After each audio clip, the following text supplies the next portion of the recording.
Manjummel boys നിർമ്മാതാക്കൾക്കെതിരായ ED അന്വേഷണത്തിൽ നടൻ Soubin ഷാഹിറിനെ ED ചോദ്യം ചെയ്തു. കൊച്ചി ഓഫീസിലേക്ക് വിളിച്ചു വരുത്തിയായിരുന്നു ചോദ്യം ചെയ്യൽ. കഴിഞ്ഞയാഴ്ച 2 തവണയാണ് ചോദ്യം ചെയ്തത്. പറവ ഫിലിംസ് കമ്പനി കള്ളപ്പണം വെളുപ്പിച്ചുവെന്ന പരാതിയിലാണ് നടപടി. നിർമ്മാതാവ് ഷോൺ ആന്റണിയെ നേരത്തെ ED ചോദ്യം ചെയ്തിരുന്നു. നിർമ്മാതാക്കൾ സാമ്പത്തിക തട്ടിപ്പ് നടത്തിയെന്നായിരുന്നു police report. Maradu police register ചെയ്ത FIRന്റെ അടിസ്ഥാനത്തിലാണ് EDയും അന്വേഷണം ആരംഭിച്ചത്.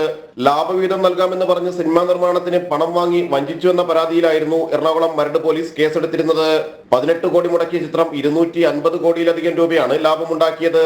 സിനിമയ്ക്കായി പണമൊന്നും നിർമ്മാതാക്കൾ നേരിട്ട് മുടക്കിയിരുന്നില്ല.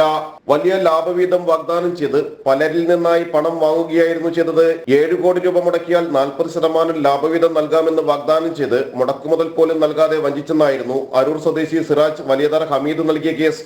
പറവ ഫിലിംസിന് പണം നൽകിയവരുടെ സാമ്പത്തിക സ്രോതസ്, കള്ളപ്പണ ഇടപാടുകൾ, കള്ളപ്പണം വെളുപ്പിക്കൽ എന്നിവ നടന്നിട്ടുണ്ടോ എന്നാണ് ED അന്വേഷിക്കുന്നത്.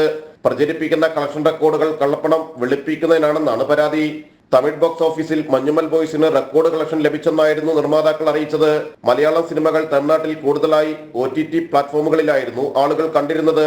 സിനിമാ മേഖലയുമായി ബന്ധപ്പെട്ട കള്ളപ്പണ ഇടപാടുകളിൽ നേരത്തെ തന്നെ ED അന്വേഷണം ആരംഭിച്ചിരുന്നു. ജനം, കൊച്ചി.